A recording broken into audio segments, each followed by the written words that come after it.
Hi guys, I just want to show you a little demo of this tool I made called Jackhammer, which does absolutely nothing. So it basically starts out with a PNG file and my program. It's a pretty long program, but what it basically does is splits up an PNG image into its individual bits, saves each of those bits as a text file in a folder called rubble, because it basically jackhammers the image, hence the name JKHMR. And then finally it puts all those bits together in a separate function to get it working again. So as an example, let's just open PowerShell. Yep, or actually we should probably open it from the folder. Yep, there we go.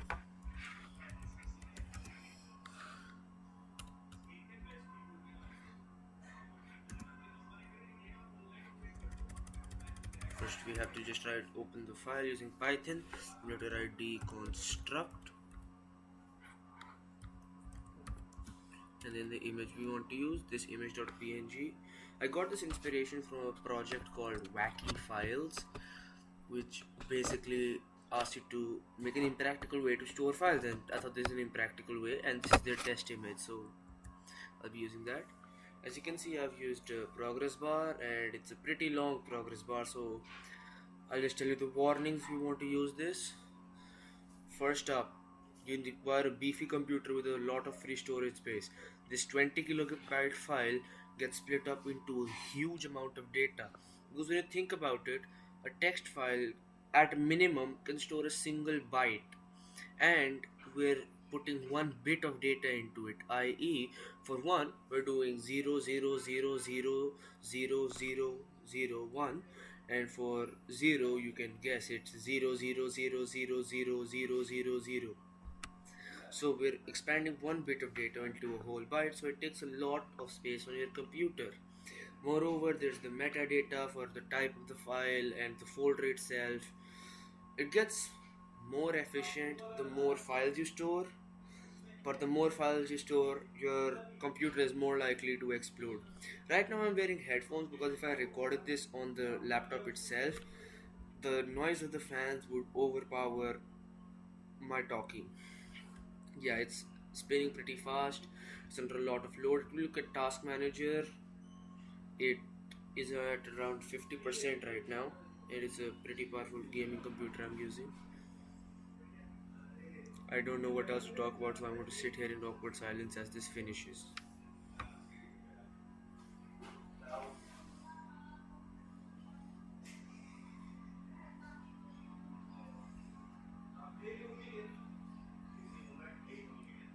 Yeah, I coded this in VS Code and used a bit of ChatGPT and Stack Overflow here and there to understand how to develop this.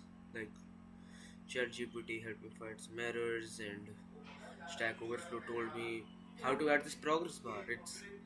It's a very cool progress bar. You would be sitting here doing nothing and not knowing anything. We didn't have that progress bar. Anyway, now it's done. If we look at the folder again, let's reload it real quick. We'll find this thing called rubble. Inside rubble, there are as many text files as there were bits in it, and they're all ordered.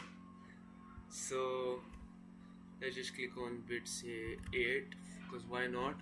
It'll show you nothing because it's an invalid character. There is no character in Unicode which has the byte 0 0 0 0 0 0 0 0 0 or 0 0 0 0 0 0 0 0 1.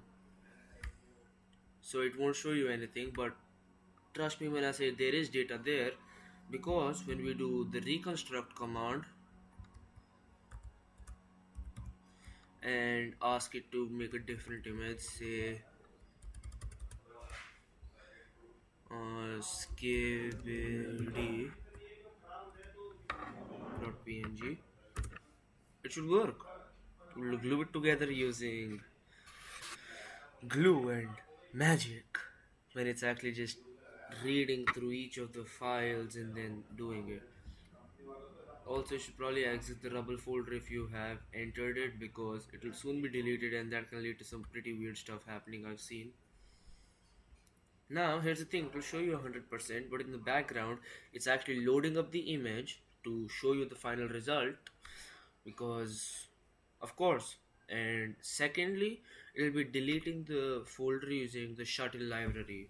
It's my first time using shuttle, which is pretty interesting because I've heard of it many times. It's a very useful library, but it's my first time using it. It's the only time I've had to use it.